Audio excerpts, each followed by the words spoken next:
The following program, Live and Learn, is made possible by Aging Partners. Find out more on their website.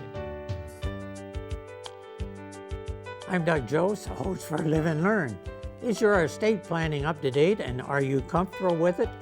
Today we're going to visit with Andrew Loudon to talk about some of the highlights that you should be thinking about in terms of how your estate plan is set up, how things are documented, and how to keep it up to date. The Lincoln Sky Knights, which is located in Waverly, is something that's a little bit different when you think about an organization. I'm going to be talking with Kevin Christensen today, who is the president of the club, to learn more about this and how you can take part of this wonderful summertime activity as well as winter. Hi everyone.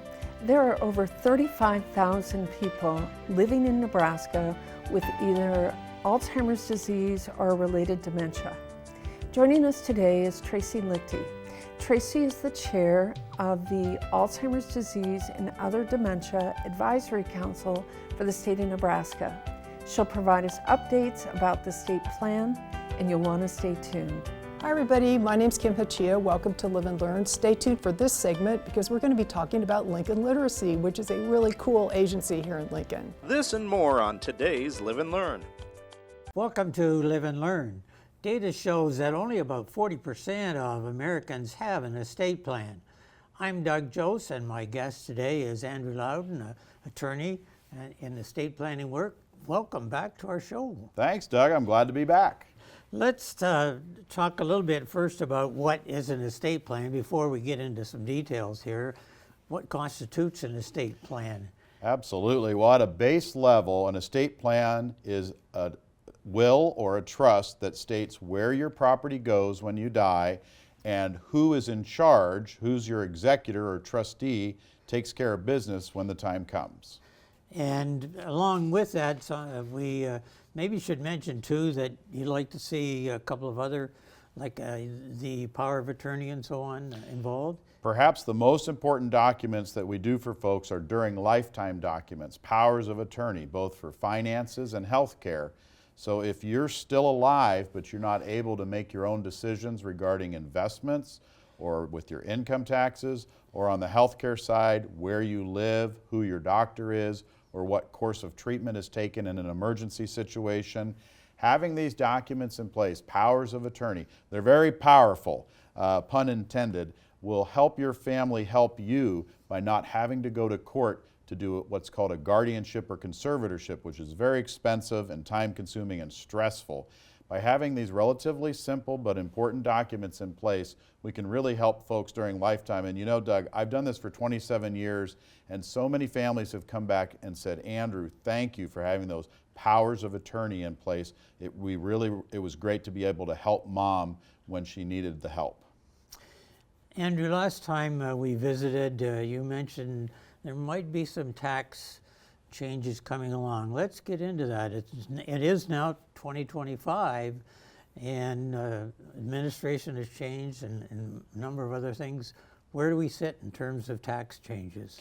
Well, last year when you had me on your show, and thank you for having me back, in 2024, we didn't know what was going to happen in the election, and we didn't know what was going to happen with the tax laws.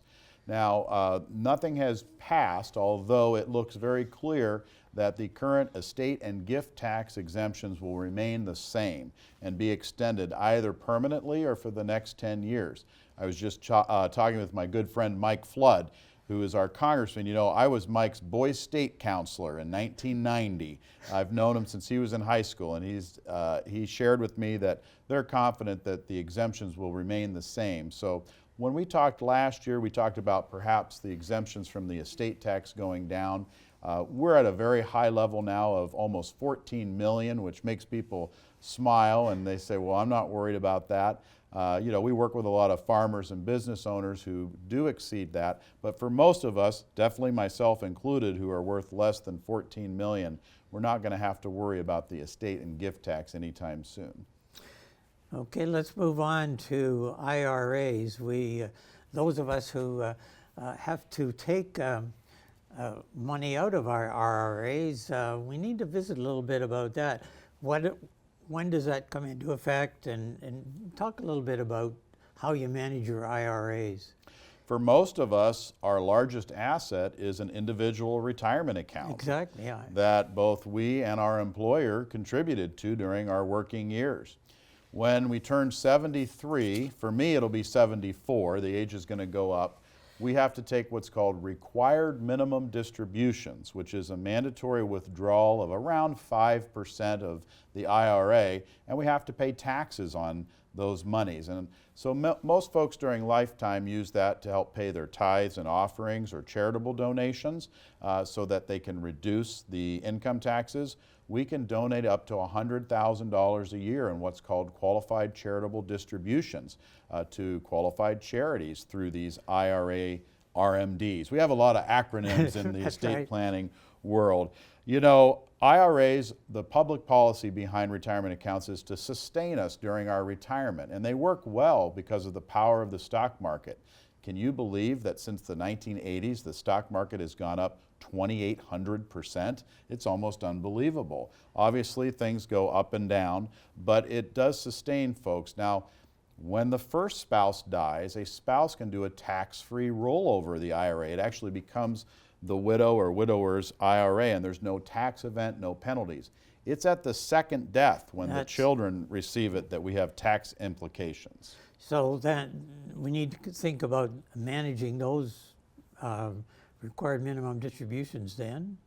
I am often the bearer of bad news to a successful daughter who comes in to meet with me after her mother passed away, and she says, Andrew, can you believe my dad, he was a professor at the University of Nebraska. When he died, Mom inherited his $2 million IRA, and she didn't spend any of it, so it's still $2 million. And she thinks she's going to get $2 million, and I have to deliver the bad news to the doctor daughter who pays income taxes at 37% ordinary income, that she's going to lose 37% of that IRA. Nothing we can do about it other than pay it over 10 years. That's a key point I wanted to bring Yes, out sir. here, that it's not a one shot, it's spread out a little bit. Well, be careful. So your listeners should warn their children or nieces or nephews that are going to inherit their IRAs, because these laws have changed. It was only in 2020 when the Secure Act passed, right before the pandemic hit. Can you believe it was 5 years ago this time that the pandemic hit? It seems like a lot longer ago to me, but in the past, prior to 2020, you could stretch an IRA over your lifetime and delay the income taxes no more. In 2020, anybody that got an IRA prior to January 1, 2020 is grandfathered in. But anyone who died since January 1, 2020, a non-spouse, so this does not apply to a wife or a husband Right. inheriting, but a child or anybody else, they have to pay those taxes within 10 years. And be careful, the warning is don't cash that in. A lot of people in year one, a lot of people don't know the rules, and they just cash in an IRA. They're like, oh wow, I inherited $100,000. But come next April, guess what? The tax man is due, and it might be $20,000 or $30,000 that you got to pay. If you had did a decedent IRA, you could pay that $20,000 or $30,000 over 10 years, so $2,000 or $3,000 a year. That's the way to go. Andrew, this is sort of a segue into the next area I wanted to discuss with you today, and that's communication. Yes. And it seemed to me there's a number of kinds of communication that people need to have. So let's talk first of all about the communication with you, the attorney. What information do people need to have when they come to talk to you? When we meet with a client, whether it's a new client or somebody that I've worked with for 20 years, it's important for me to get an updated asset information form. We send that out in advance, most lawyers do. I need to know what people own, how they own it, and who the beneficiaries are. Frankly, it's impossible for us to do an effective estate plan if we don't know what the assets are, who the beneficiaries are, and how they are owned by our clients. So that's the first step, is communication regarding asset ownership. What about the tax accountant or the investment advisor? Where do they come into this communication regarding the estate planning? Estate planning is a team approach. I'm fond of saying the most important team member is the CPA. There probably aren't many CPAs working today, a couple days after tax day. They're out golfing. But the CPA, so many of our issues are income tax driven. So it's good to have a really good accountant. The second, maybe most important person is the financial advisor, helping you manage your investments. And then way down on the list is the attorney. We're not as important, but the three of us, maybe a trust officer from a trust company working together on behalf of the client is the best way to do estate planning. The real critical part, I think, is, and the hard part, I should say, is discussing with your family. Do you have some pointers here how to approach that? Yes. When I meet with a new client, the first thing we do is talk about the family. We don't get into legal issues maybe until the second meeting, because I need to know, who are the kids? Who are they married to? What do they do for a living? Where do they live? Do they have children? How old are the grandkids? Do the children get along? These are the family dynamics that are the most important thing in estate planning. Once we know about the family situation, we can move forward. Most families do get along, and so when children do get along and get along with their parents, oftentimes it's helpful to involve the children in that process. You know, one good thing that came out of the pandemic is technology advances. All of my clients are comfortable Zooming and meeting in teams. Sure. That was not true in 2019. I have lots of family meetings where mom and I are in my office and we're Zooming in with the daughter in California. It's pretty cool. But when you involve adult children, most of the time that's the right thing to do, so there's no surprises. Now, we have plenty of families where we have issues and we are not going to disclose what's going to happen until after mom or dad pass away. But for most of our situations, it's helpful from a communication standpoint to involve the kids now. Andrew, just sort of to bring this all together, over the last year or two since we visited, are there some key things that have come up in estate planning with families that you'd like to highlight?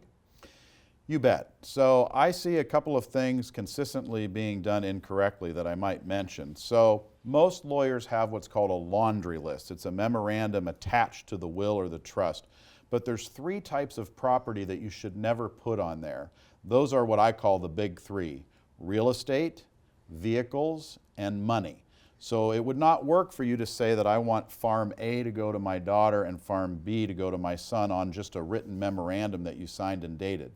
The real estate's a unique asset through what's called the statute of frauds. We have to have that in a will or a trust. Vehicles have a title as well. It would not work to say that you want your truck to go to your favorite grandson on the laundry list. If your daughter doesn't like that, she can say, nope, I'm going to take that truck. And finally, money. You should not make a charitable gift on the laundry list. It would not work, for example, for you to say $10,000 to my church. If your children don't like your church, they could object. They shouldn't, but they can take the money. You know, I often talk to people about the difference between the legal answer and the moral answer. A lot of times kids will ask me, now, do I have to honor my mom's request to give $10,000 to her church? She put it on the laundry list, and I say to the kids, I said, well, legally, no, because it can't transfer. Now, morally, I think you should, and although it does not line up with my Reformed theology, I'm pretty sure she's going to come back and haunt you. But, you know, sometimes they don't care what I think. So those are the key things that need to be in your plan. And real estate, money, vehicles are unique assets. Everything else we see on laundry lists that can work are things like jewelry, firearms, family heirlooms, artwork. that are sort of a codicil to. Yep, that works. But and the last thing I'd like to mention again is highlighting beneficiaries. That is important to keep those up to date. The number one mistake we see made by people is incorrect beneficiary designations on an IRA, on life insurance, on annuities, on a bank account with pay on death. Keep in mind that those beneficiary designations are more powerful than your will or trust. In other words, it does not matter if your will says everything goes to your 3 children. If one of your daughters owns the bank account with you jointly because you're worried about paying for the funeral, then she's going to own all of the money after you die and not be under an obligation to use that money to help pay for expenses or divide it with her brother and sister. It's a big deal. So if we don't remember anything else about our talk today, people should go back and double check how they own assets and who the beneficiaries are, because that's going to control after you die. Andrew, it's always interesting to have these discussions. Thanks for bringing us up to date on what's happening with estate planning. Thanks, Doug. Remember, it's never too late to live and learn and to keep your estate plan up to date. So, I'm playing with the dog, and I get this robocall from the Social Security Administration saying my card had been suspended and I had to call them back immediately. And that's when I remembered a tip from the AARP Fraud Watch Network. Random robocall? This is a Social Security scam. Recognize fraud sooner, Robots. so your money lives longer. The younger you are, the more you need AARP. Hello, I'm Barb Tyler. Today I'm going to be talking with Kevin Christensen from the Lincoln Sky Knights, which is located in Waverly. It is a premier, and maybe the only one, of the remote-controlled airplane clubs around. So Kevin, tell me a little bit about yourself and how the Sky Knights came to be. We came to Lincoln from Hartington, Nebraska back in 2003 for employment and such. I've got my wife and 3 daughters that are in town. Worked for Bryant Air Conditioning and Heating for a while. Drove school bus for a year. That was a lot of fun. I had preschool and early elementary, and they're fun and loud. The Sky Knights originated in the 50s. The club's been here that long? Yeah, Okay. it's an old club. And the guys that are responsible for it, we've still got our senior members are, of course, like veterans. We lose some annually. But I think we're still in the teens for the peoples that were responsible for starting the club. They, to generate money, they even came up with a general level of $1,000 donation and a $500 for majors. So we do have some of those officers, if you would, that are still in the club. They typically don't fly anymore, but they come out and How big is the actual place in Waverly? Is that like 5 acres? I don't know. I think we're somewhere between 12 and 20 Okay. acres, and they did it right. We're the only club that we own our land. Oh, okay. So that's really fortunate for us. I guess it could be fortunate if the city would provide us with property too, but that's not the issue. So you do your own maintenance out there? We do. We've got a mowing crew, and you know, it's the old adage where 10-20% do most of the work. Sure. And I'm always banging the drum asking for more volunteers. And Well, I think But my yeah. husband's going to take you up on that. I think that'll give him something to do. But when I was out there last week, I was amazed how well kept it was. And you have 3 different runways, or actually you have a runway, a hard surface, grass, and then you have a pond. So tell me about that and the aircraft that it takes. well, the pond is in tough shape, like all the ponds and lakes, Well, that's you know, in the area. So we've really lost the majority of our water. So we just need to get Mother Nature to give us some rain, and we get that back up. Yeah, we've got the blacktop runway that we do maintenance on. We've got a machine that we use to do the hot tar, and that's a bit of a work, and it takes a handful of people to do it. Yeah, and that's quite long, 400 feet? Exactly, yeah. The jets need that. The prop vehicle, jets. you know, the prop planes, not so much, but the jets definitely.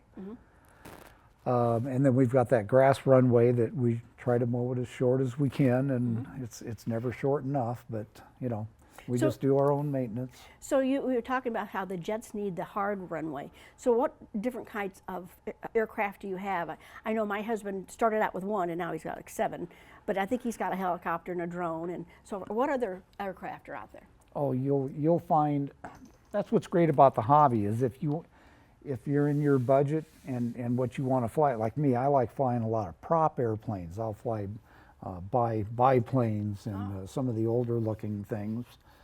And I pretty much limit myself to the electric approach. The LiPo battery really blew the doors open because back in the day it was always the NiCad battery, heavy and not much performance, really short flights.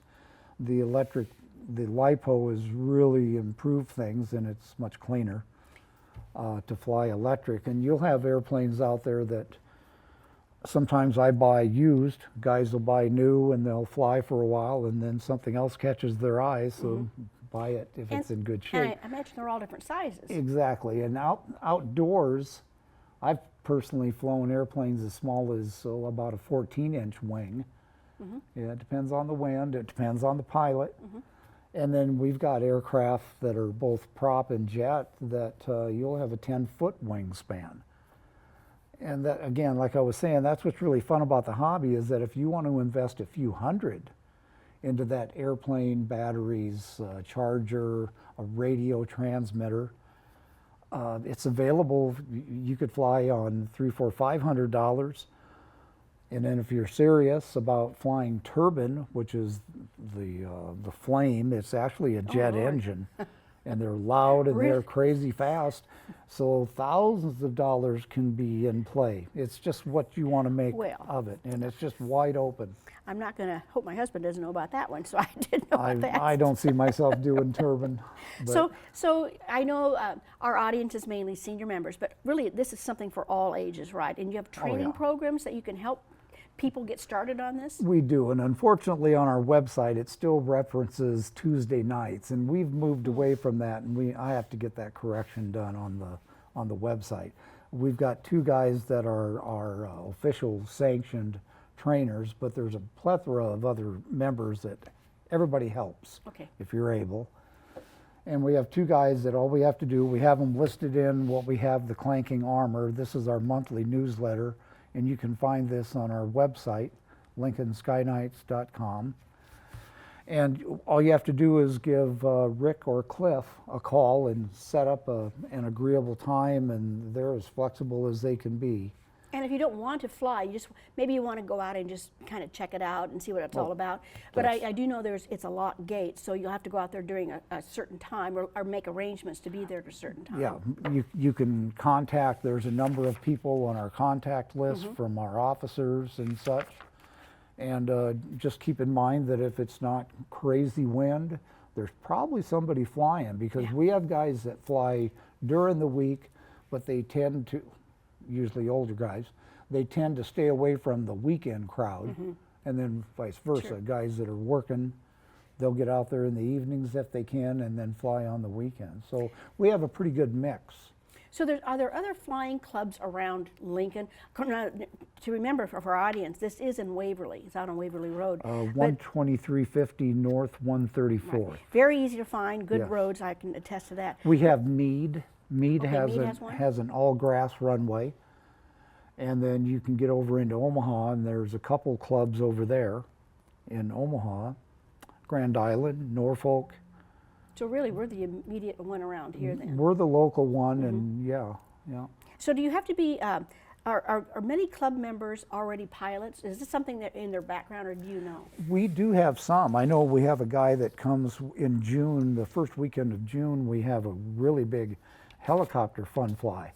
And I know one guy comes in from the Denver, Colorado area. He's a commercial jet pilot, and he'll jump in the RV and bring his helicopters, and he shows up.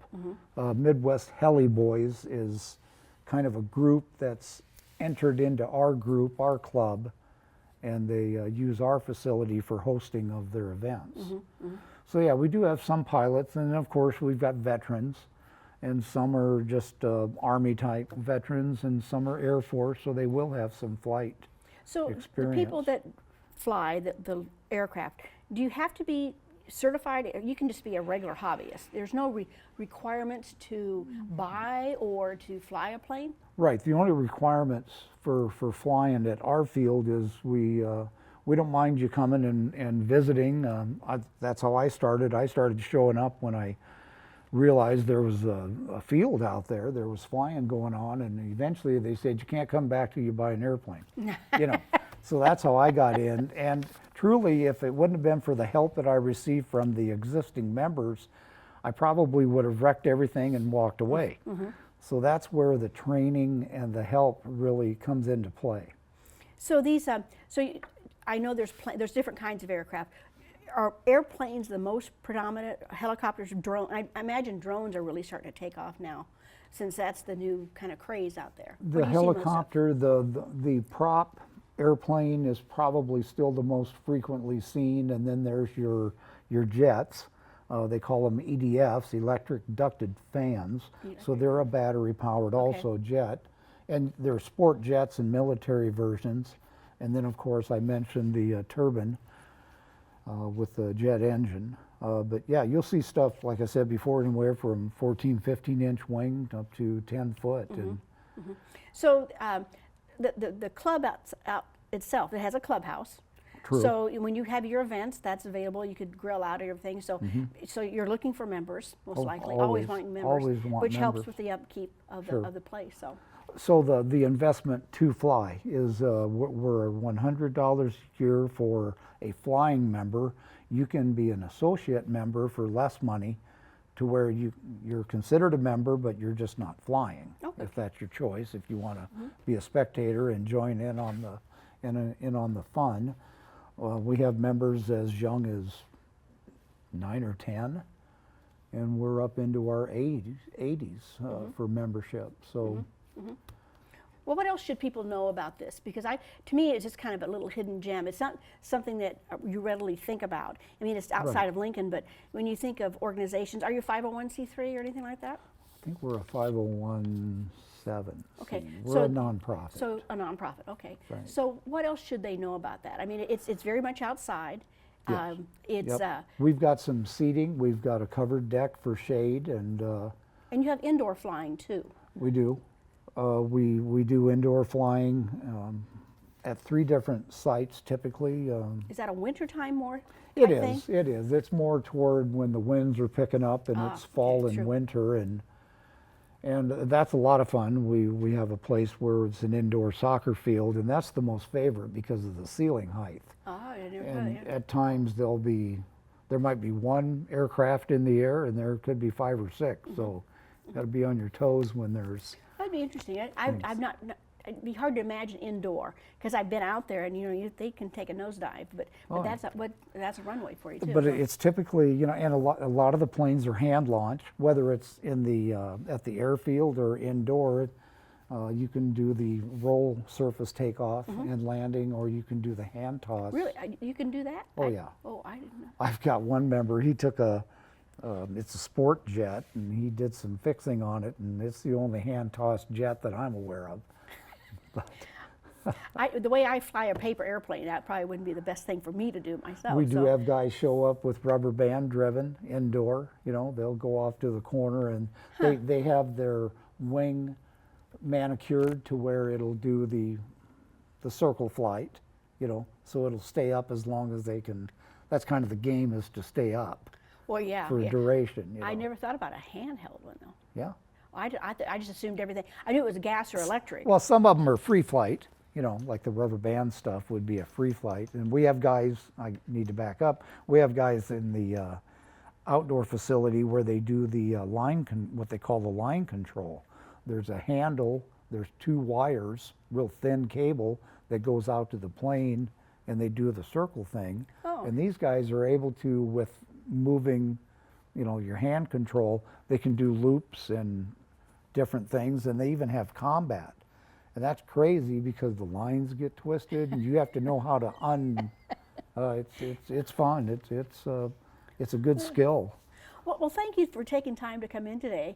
I thought it was really interesting, and like I said, I've been out there a couple times now, so I would invite our viewers to go out sometime and take a look, just to see what it's all about, and then they could contact somebody about being a membership. So thank you today for taking time to tune in and learning more about the Lincoln Sky Knights, and as always, it's never too late to live and learn. I was doing some shopping and got a pop-up on my laptop. Computer had a virus. So I called the number on the page, and the guy on the phone wants to take control of my screen to sort it out. Then I remember a tip I got from the AARP Fraud Watch Network. Control my screen. This is a tech support scam. Thankfully, my order still went through. Recognize fraud sooner so your money lives longer.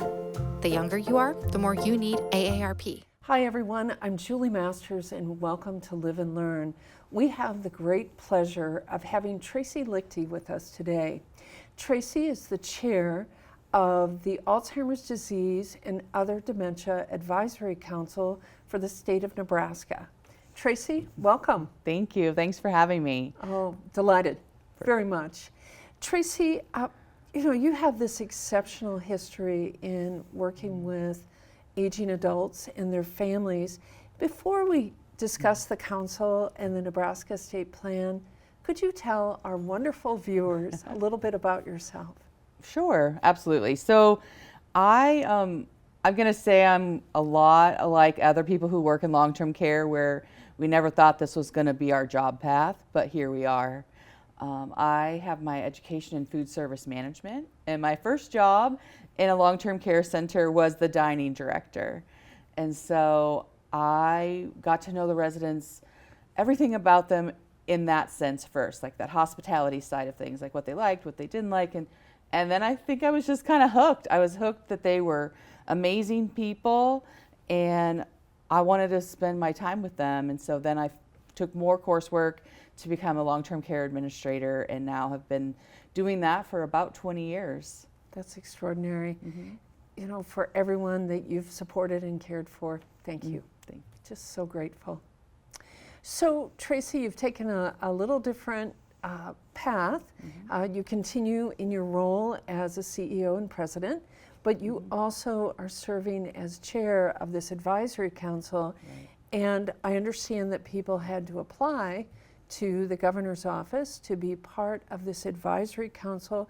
So could you talk about what groups are represented and what is the purpose? Of course. So you're correct. For those of us that wanted to be part of this council, the voice of those that are either living with Alzheimer's or another dementia, or even their caregivers that are taking care of them, there is a state legislative bill that is active right now that had very specific things listed in it of who should be represented on that council. And the reason for that is so that many disciplines are coming together to create the best outcome for Nebraskans. And so you would definitely have folks like myself that are care providers. I'm a representative for the Adult Day Center across Nebraska. There's family caregivers. There are an opportunity if a resident, or not a resident, but a individual who currently has dementia wanted to serve, that is a spot. There are actually 12 different expectations of council members that represent different areas, such as maybe home health, or someone who's doing research about Alzheimer's, or someone representing the AAAs in our state. Also, it could be someone who has expertise in dementia and or developmental disabilities. But I want to also say there's 12 different disciplines that come to the table there, but we also have support from the state of Nebraska. So we have folks on our advisory council as well, such as the state medical director, the ombudsman representative, also the unit on aging has representation there as well. And so I feel like it's more of a holistically looking at what do Nebraskans need who are currently living with Alzheimer's or their caregivers, whether it's Alzheimer's or any other dementia, of course. That's but, right. That has been my favorite part, is like learning, because there is a diverse group at the table to develop this recommendations of what we should do in our state. And I know for our viewers, they'll be able to see the link to the statute, which is the Nebraska Revised Statute 71-564. So they'll be able to access that information. So this council is, in many respects, a revival of a council that was in place in 2016. Could you talk about when it was established or reestablished, and who was involved in that? Sure. So it's my understanding that there was a task force in place, an aging task force in place that did a lot of great work to help be part of developing pieces in the strategic plan of our state, so for the aging adult. And so that group was established and did some great work, and then that task force expired on June 30th of 2016. And so it wasn't a process in which it was going to be ongoing, but they had the task to educate legislators at that point and be involved in what would be for the future. And so one of the things in the future was to establish such a thing as this advisory council. So the advisory council was signed into a law per se as in 2020. Right. I'm so sorry, 2022. I'm sorry, I misquoted that. And then in December of 23, our advisory council actually started, and we have been meeting monthly or more frequently even since then.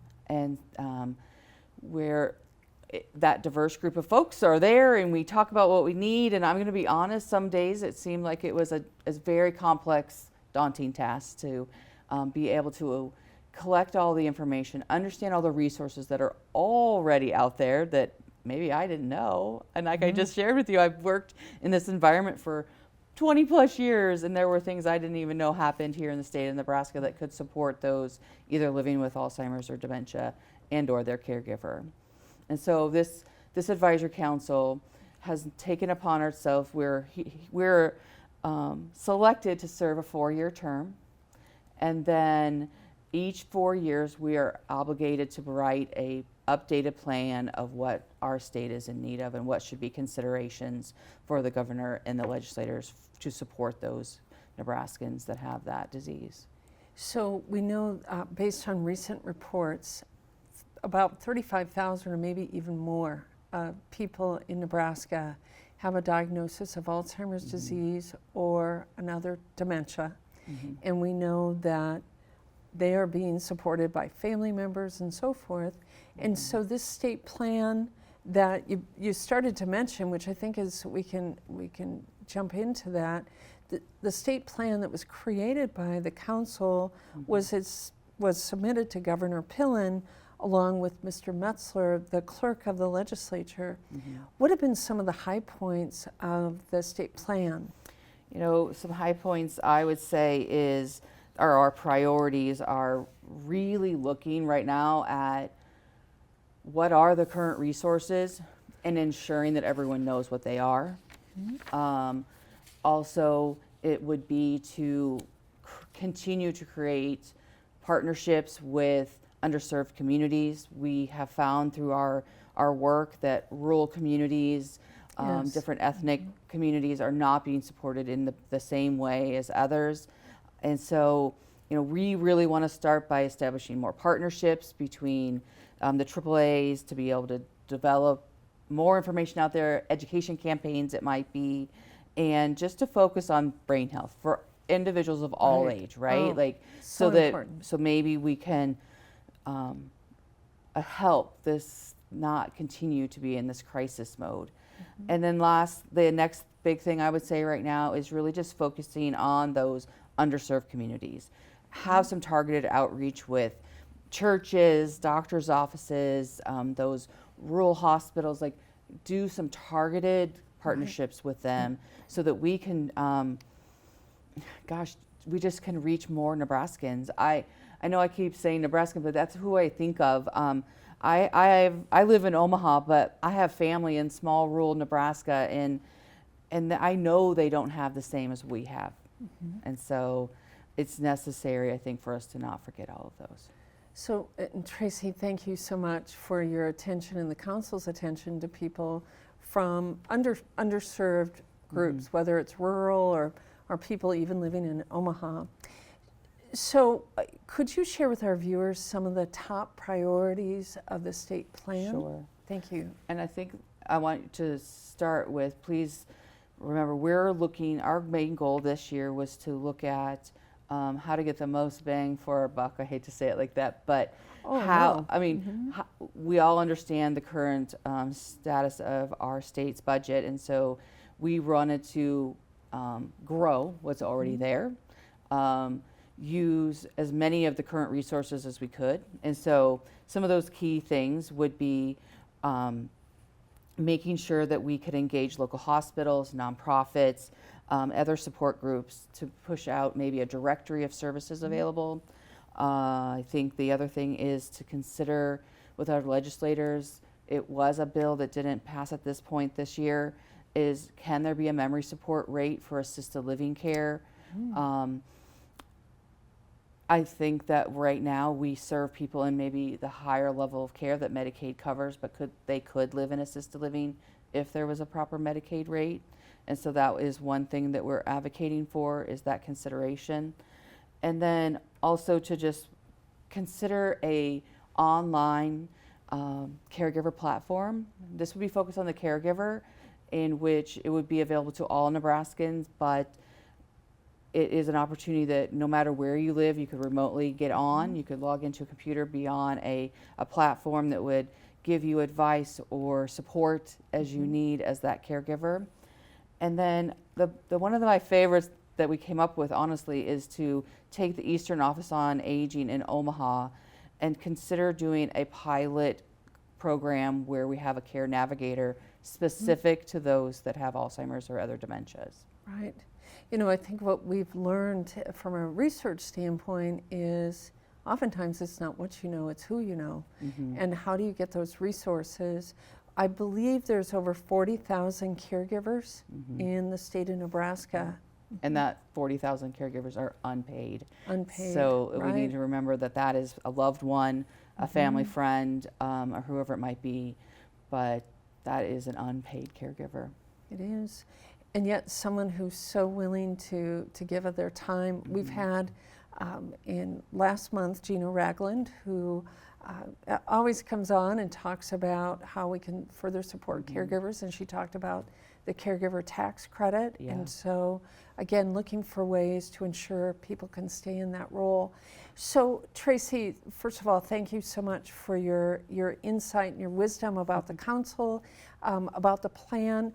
People can find the plan where? Yep, they can find that. It's located on the state website. It's very specific that you, honestly, I searched for it myself this week just to see how easy it was. And if you go on DHHS, just their home website, and type in Alzheimer's Advisory Council, it pops right up for you. Pops up. Okay. And I know our viewers will have a chance to see that URL displayed and maybe seeing it right now. So. Yeah, perfect. Oh, goodness. Well, we have about 1 minute left. Okay. And what gives you hope? I must say, what gives me hope is that there are some amazing people at the table trying to move forward what we could do better for our folks here in Nebraska. And before I was involved with this, I wasn't sure how we were going to handle it. And I feel proud and hopeful that we can mold the outcome. Absolutely. Well, I have to commend you for your leadership and your willingness to be chair of this advisory council and directing all the people you've described in working to make a difference. So, Tracy, thank you so much. Thank you, Julie. And for our listeners, remember, it's never too late to live and learn. My kid has been asking for this hot new gaming thing, and I was like, okay, he had a birthday coming up anyway. So I finally find the video game online, in stock. Thing is, it was from this shoddy website full of typos. That's when I remembered a tip I got from the AARP Fraud Watch Network. Bogus website? This is a shopping scam. Got us matching t-shirts instead. Recognize fraud sooner. He loves his. So your money lives longer. The younger you are, the more you need AARP. Hi everybody, welcome to Live and Learn. My name's Kim Hachia. As usual, I want to really give a big shout out and thanks to our partners at Aging Partners and at LNK TV for producing the show. They do great work and we really appreciate their efforts. My guests today are Brian Seck from Lincoln Literacy and Barb Tyler, who is, you may recognize as she is another co-host for Live and Learn. And in full disclosure, she and I were sorority sisters a few years ago, but we're still sisters. And anyway, we're going to be talking about Lincoln Literacy and what the agency does and a little bit about how it works. Barb's a volunteer, but Brian is the executive director. So Brian, tell me what Lincoln Literacy is, what do you do, why is it important? So Lincoln Literacy provides freedom is the way that we think about it. Oh, I love that. By learning English in our community, which is what we teach, people can truly interact with their neighbors, their friends, their children's teachers, their healthcare providers, the people at the market.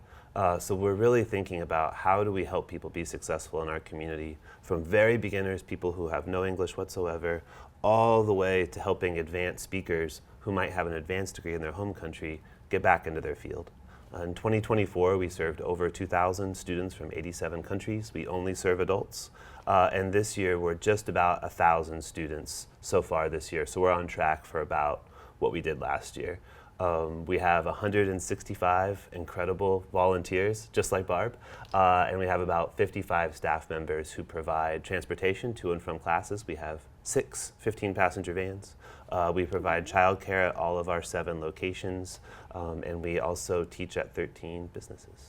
Wow, so I had no idea you were that expansive.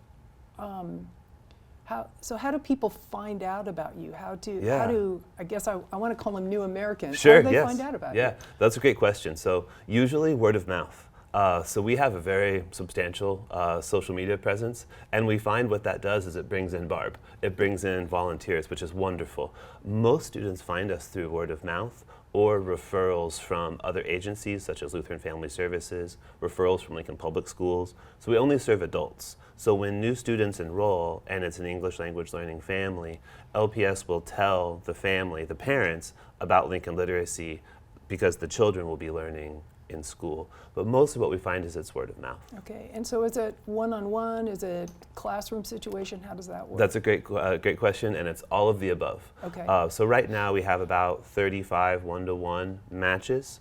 Right now we're really focusing on group classes, and the reason for that is demand. We've really doubled the number of students served in the last 2 years. So we're really focused on group classes, so that way if we have one tutor, we can have 5 or 6 students and have more learning that way. One-on-one is awesome, it's very impactful, but with this level of demand, group classes is really what we're focusing on. We try to keep classes less than 10, usually 5 to 7. What we find is with adult learners, especially ELL learners, you want that smaller size, so people are very interactive and they are focused in on the class. On the class. I know that Lincoln author Mary Pfeiffer, yes, she wrote this book several years ago that had a name like The Middle of Everywhere, but talked about, I think she might have been a volunteer with y'all, but she also talked about the importance of being what she called a cultural ambassador, which I think probably many of your teachers end up being. That's absolutely right. So the cool thing about that is Mary Pfeiffer is going to be a tutor yet again. She just went through tutor training and she'll start in the fall, I believe. So we have a summer session, I believe she'll start in the fall. Right. So it was really fun to meet her, and I was her tutor trainer, so that was really fun to interact with her. So it's really true that our tutors become cultural ambassadors, because when our families interact with the greater community, they're bringing those questions back to the tutor. The tutor is the trusted person. The tutor is the interlocutor of what's happening. So it's really cool. And one thing that we don't do is mandate curriculum. We don't say you must teach X, X, and X. We group students by level, so beginner, intermediate, and advanced, but we don't mandate curriculum for the cultural ambassador reason. So that way, if you have a student who comes back and says, I don't know how to talk to my student's school when my child is sick, I can't communicate that like my child is sick today. We'll practice that dialogue. We'll practice interacting with a police officer. We'll practice interacting with workplace scenarios. So we really want students to bring what they want to know to the class, because you end up teaching the grammar anyway. So the grammar gets infused in the practice. So that's really, when we think about our volunteers, the magic of Lincoln Literacy is that everybody's a volunteer. The volunteers are, the teachers are volunteers, but the students are volunteers too. And so everyone chooses to learn, they want to learn. And those classes run from 7:30 in the morning until 7:30 at night, Monday through Thursday. And then on Fridays and Saturdays, they run from about 9:30 to about 12:30. Wow. So, and that does accommodate both sets of volunteers, your students and your instructors. So Barb, I'm gonna throw it to you. You're an instructor. How long have you been doing it? What attracted you to being an instructor, and what do you get out of it? So I've been doing this just a little over a year. I was looking for things to do when I retired, officially retired, and I was kind of picking and choosing what I wanted to do. I'm involved with CASA as well in Lincoln Literacy, and then I do this. So I can do what I want to do. I got involved just because I saw a need. My last full-time position was communications at the state, and I saw people struggling, coming in and needing services and so forth. And I was always aware of Lincoln literacy, but I'm not a teacher, so I didn't know if I would really do very well. So when I first started, I did a one-on-one because I just was not very sure of my abilities. And I found out that this woman never had the opportunity to learn reading and writing in her own language back in South Sudan. So we started very basic. I went back to my younger self and did Dick and Jane with my kids. So that's how we started. But now I teach a class of 6, and they're from all over. And they all know English. In my opinion, they're advanced. But we're teaching slang. Oh, and cool. Just for that reason, so when they interact in the workplace, at home, school, whatever, they have an idea of what people are saying to them. So. Yeah, I would think slang's important because we all kind of use it a lot and say weird. Or you see it. Yeah. You know, like the FYI or the ASAP. You know, they looked at me like, or I remember one girl was applying for a job and they told her to go break a leg. She thought, oh my gosh, what's that? You know, so I had to explain, you know, what that. So I get a lot of satisfaction in seeing them grow. And I was just telling my husband, the last week was the first, and I've been doing this over a year, they really seem to get a grasp on it so much better. We read every time. I give them a story about a holiday or something, so that way they kind of know what the holiday's coming up. Originally, they thought Thanksgiving was a religious holiday. So we read a story, and then we talk about it, and we help them with their pronunciation, big thing. But I'm going to start more on writing, I think, in the summer session, just writing, just spelling out things. Right. And, you know, it's not so important, I guess, that they really get the grammar down, maybe, but just understand what different words are and the situations that you use them.